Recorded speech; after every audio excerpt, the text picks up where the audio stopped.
Assalamualaikum warahmatullahi wabarakatuh. Suatu saat saya bertemu dengan salah seorang teman akrab.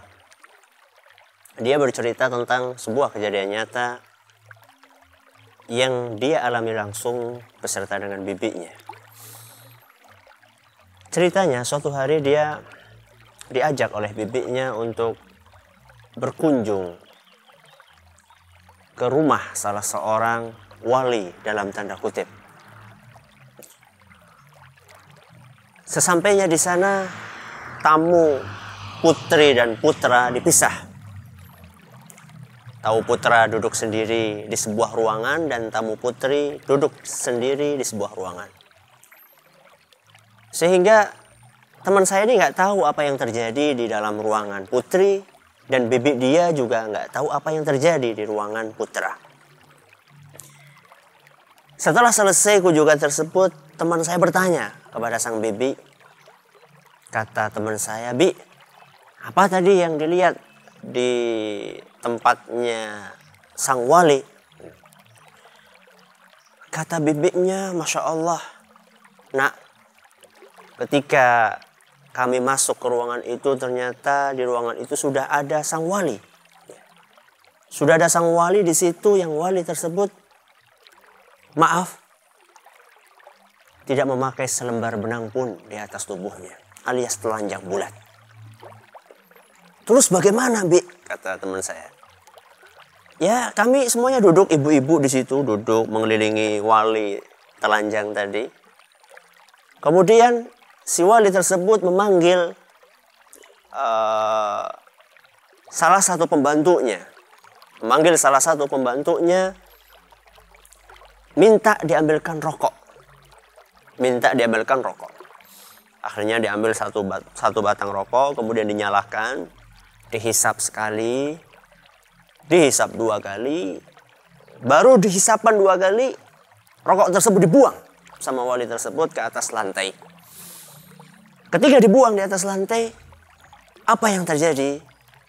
Yang terjadi adalah seluruh hadirat, ibu-ibu yang ada di situ, mereka bergegas untuk memperebutkan harta karun puntung rokok sang wali tersebut. Dari sekian puluh ibu-ibu, ada satu ibu yang beruntung dalam tanda kutip mendapatkan puntung rokok itu. Apa kemudian kelanjutannya? Si ibu membawa sang bayi di dalam pangkuannya yang mungkin baru umur sekian tahun. Dan bayi itu oleh sang ibu diperintahkan untuk menghisap puntung rokok dari sang wali itu. Dengan tujuan ketika ditanya supaya apa? Supaya pintar seperti Mbah Wali tadi. Subhanallah, kaum muslimin dan kaum muslimat yang kami hormati. Begitulah kita melihat fenomena orang-orang yang berusaha untuk ngalap berkah, untuk mendapatkan berkah dari wali atau dari kiai atau dari orang yang ditokohkan, siapapun dia.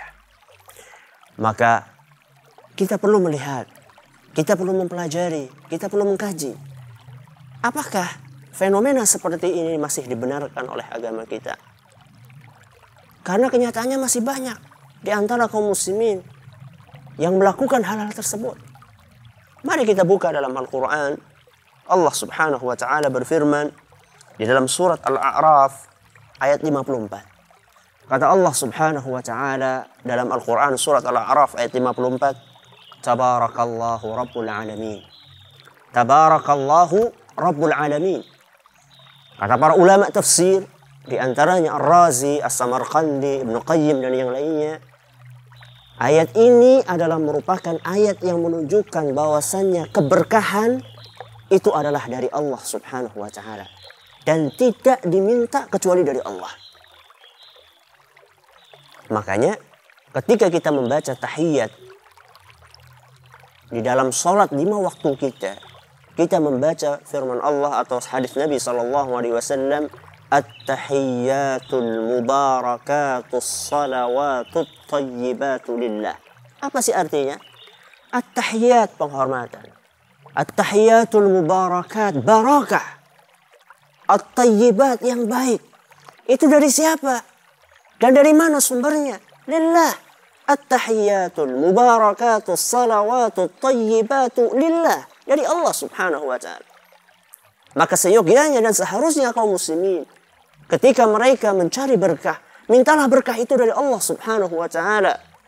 Makanya dalam sebuah hadis yang diriwayatkan oleh Imam Bukhari, Nabi kita Muhammad sallallahu alaihi wasallam bersabda, al-barakatu minallah. Barakah itu dari Allah.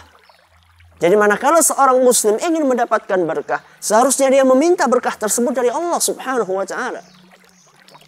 Mungkin ada di antara kaum muslimin yang bertanya, bukankah para sahabat dulu mereka ngalap berkah dari Nabi kita Muhammad sallallahu alaihi wasallam? Bahkan diceritakan ketika Nabi sallallahu alaihi wasallam berwudu, para sahabat Nabi sallallahu alaihi wasallam mereka berebut bekas air wudunya Nabi sallallahu alaihi wasallam. Bahkan bukan hanya air wudu, sampai keringatnya Nabi sallallahu alaihi wasallam. Para sahabat mereka berebut untuk mendapatkannya. Bukankah itu menunjukkan bolehnya ngalap berkah dari selain Allah subhanahu wa ta'ala? Kita katakan betul. Tapi hal tersebut kata para ulama adalah merupakan khusus buat Nabi sallallahu alaihi wasallam. Sebagaimana dijelaskan oleh Imam Ibnu Rajab rahimahullah dalam beberapa kitabnya, beliau menjelaskan bahwa ngalap berkah dari sosok seseorang person itu adalah merupakan kekhususan Nabi kita Muhammad sallallahu alaihi wasallam. Buktinya apa? Itu kan klaim. Apa dalilnya bahwa itu khusus untuk Nabi sallallahu alaihi wasallam? Dalilnya kata beliau, kata Imam Ibnu Rajab, dalilnya adalah para sahabat Nabi sallallahu alaihi wasallam mereka tidak ngalap berkah kepada selain Nabi sallallahu alaihi wasallam. Makanya setelah wafatnya Nabi sallallahu alaihi wasallam, para sahabat tidak ada yang ngalap berkah dari Abu Bakar radhiyallahu anhu, manusia yang paling istimewa sesudah para nabi dan Nabi kita Muhammad sallallahu alaihi wasallam.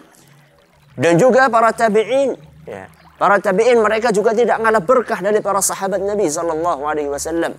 Dan ini menunjukkan bahwasannya analogi berkah, mengkiaskan, mencari berkah dari Nabi kita sallallahu alaihi wasallam kemudian dianalogikan kepada orang-orang saleh sesudah mereka, itu bukanlah sesuatu yang bisa diterima oleh para sahabat Nabi sallallahu alaihi wasallam.